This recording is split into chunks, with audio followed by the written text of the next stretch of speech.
ওকে। আমি প্রায় সময় রিডিং এবং স্পিকিং নিয়ে কথা বলি। মাঝে, মাঝে রাইটিং নিয়েও কিছু আলোচনা করেছিলাম। আজকে আমরা রাইটিং নিয়ে একটু আলোচনা করব।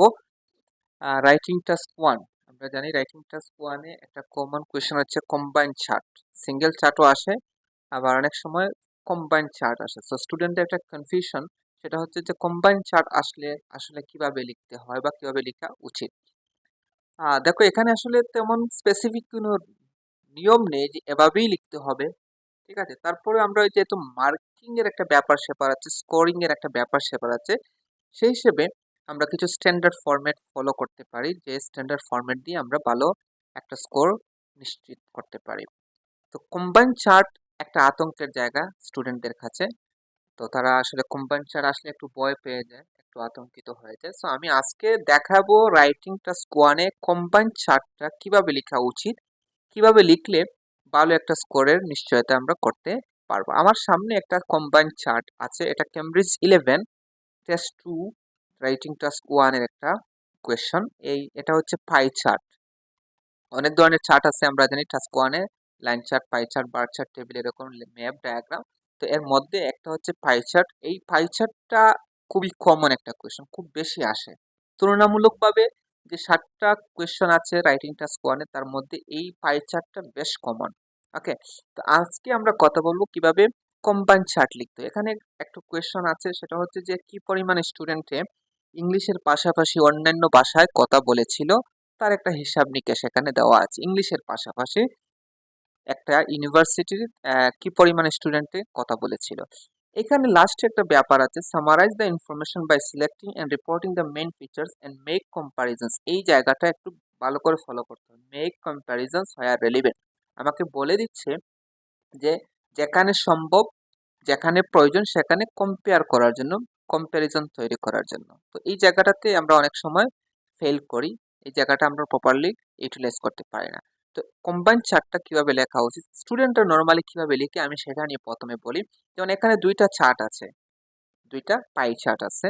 তো নর্মালি দেখা গেছে বেশিরভাগ স্টুডেন্টে কি করে, প্রথমে এই পাই চার্টটা ডেসক্রাইব করে ফেলে, তারপরে তারা এই পাই চার্টে আসে। অর্থাৎ এখানে তারা বডি প্যারাগ্রাফে দুইটা বডি প্যারাগ্রাফ লিখে, যে বডি 1 বডি 2 এভাবে লিখে। আসলে বডি 1 বডি 2 বলে কোনো কথা নেই, এটা যার যেরকম খুশি সেরকম লিখতে পারে। তো ম্যাক্সিমাম ক্ষেত্রে স্টুডেন্টরা কি কাজ করে, প্রথমে এই চার্টটা লিখে তারপরে বডি 2 তে এসে এই চার্টটা লিখে। তো আমার আমি মনে করি যে এটা ঠিক না বা এটা উচিত না। একটা ভালো স্কোরের জন্য আমাকে যে কাজটা করতে হবে সেটা হচ্ছে আমাকে ওইটার সাথে ওইটা কম্পেয়ার করতে হবে, ওইটার সাথে ওইটা কম্পেয়ার করতে হবে, একটা বডিতে লিখে ফেলবো এটা। যেমন কিভাবে কম্পেয়ার করব, সেটা হচ্ছে যে এখানে বলছে যে কি পরিমাণ স্টুডেন্টে ইংলিশের পাশাপাশি অন্যান্য ভাষায় কথা বলেছিল। এখানে দেখো no other language, French only, German only, Spanish only, another language and to other language. Okay, এখন আমরা একটু হিসাব নিকেশ করি কিভাবে লিখতে হবে। আমি কোনো সলিউশন দেখাচ্ছি না, জাস্ট আলোচনা করছি কিভাবে লিখলে আপনি একটা স্ট্যান্ডার্ড রাইটিং প্রেজেন্ট করতে পারবেন, সেটাই দেখানোর চেষ্টা করছি। আমি সলিউশন দিচ্ছি না বা পুরো রাইটিং টাস্ক 1 লিখে দিচ্ছি না। ওকে, জাস্ট একটু বেসিক আইডিয়া দিচ্ছি কিভাবে লেখা উচিত। তো আমি যেভাবে প্রেফার করি সেটা হচ্ছে যে এখানে দেখো নো আদার ল্যাঙ্গুয়েজ কত পার্সেন্ট, 20%। আর এখানে দেখো নো আদার ল্যাঙ্গুয়েজ হচ্ছে 10%। ঠিক আছে, তাহলে আমরা এভাবে বলতে পারি যে নো আদার ল্যাঙ্গুয়েজে এখানে ছিল 20%, অর্থাৎ 2000 সালে ছিল 20% student no other language use করছে, অর্থাৎ তারা কোনো ভাষায় কথা বলেনি, শুধু ইংলিশেই কথা বলছে।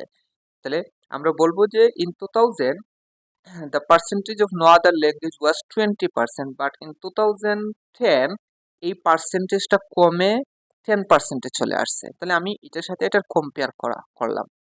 তারপরে ধরো ফ্রেঞ্চ অনলি, ফ্রেঞ্চ অনলি এখানে আছে 15% আর এখানে আছে 10%। এখানে একটু কালার সমস্যা আছে, আর এটা হোয়াইট হওয়ার কথা ছিল, এটা ব্ল্যাক করে দিছে। আচ্ছা, তাহলে এখানে ফ্রেঞ্চ অনলি অর্থাৎ 15% স্টুডেন্টে 2000 সালে ফ্রেঞ্চ ল্যাঙ্গুয়েজে কথা বলেছিল বা ইউজ করেছিল, কিন্তু 2007 সালে সেই পার্সেন্টেজটা 5% কমে গেছে, অর্থাৎ 10% হয়ে গেছে। তাহলে আমি ফ্রেঞ্চের সাথে ফ্রেঞ্চের কম্পেয়ার করলাম। তারপরে ধরো জার্মান অনলি, এখানে জার্মান অনলি আছে 10%, এখানে দেখো জার্মান অনলি আছে 10%, অর্থাৎ সিমিলার, চেঞ্জ হয়নি। তাহলে আমরা এটা বুঝতে পারছি, অর্থাৎ 2000 সালে 10% স্টুডেন্টে জার্মান ল্যাঙ্গুয়েজ ইউজ করেছিল এবং 2010 সালে সেম পার্সেন্টেজ স্টুডেন্টে জার্মান ল্যাঙ্গুয়েজ ইউজ করেছিল, অর্থাৎ এটা সিমিলার ছিল। এটাকে আমরা রিমেইন কনস্ট্যান্ট বলতে পারি, রিমেইনস আনচেঞ্জ বলতে পারি, অর্থাৎ কোনো চেঞ্জ হয়নি এই পার্সেন্টেজে। তারপরে ধরো স্প্যানিশ অনলি, এখানে স্প্যানিশ অনলি হচ্ছে 30%, আর এখানে স্প্যানিশ অনলি হচ্ছে 35%। ঠিক আছে, তাহলে আমরা বলবো যে 2000 সালে 30% স্টুডেন্টে স্প্যানিশ ল্যাঙ্গুয়েজ ইউজ করেছিল, কিন্তু 2010 সালে এসে সেই পার্সেন্টেজটা 5% ইনক্রিজ হয়েছে বা বেড়েছে। তাহলে আমি স্প্যানিশের সাথে স্প্যানিশের কি করলাম, কম্পেয়ার করলাম।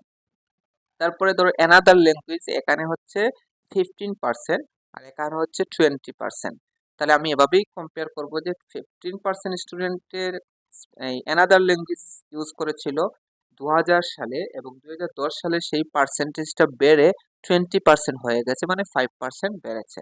এখানে দেখো টু আদার ল্যাঙ্গুয়েজের পার্সেন্টেজ হচ্ছে 10%, আর এখানে হচ্ছে 15%, তার মানে ইনক্রিজ হয়েছে কত পার্সেন্ট, 5%।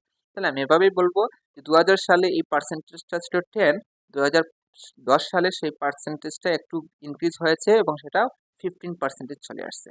আমি যে কাজটা করলাম সেটা হচ্ছে এটার সাথে এটার কম্পেয়ার করলাম, যে এটা এত ছিল, এটা এত কমেছে, অথবা এটা এত ছিল, এই পার্সেন্টেজটা এখানে এসে বৃদ্ধি পেয়েছে বা ইনক্রিজ হয়েছে।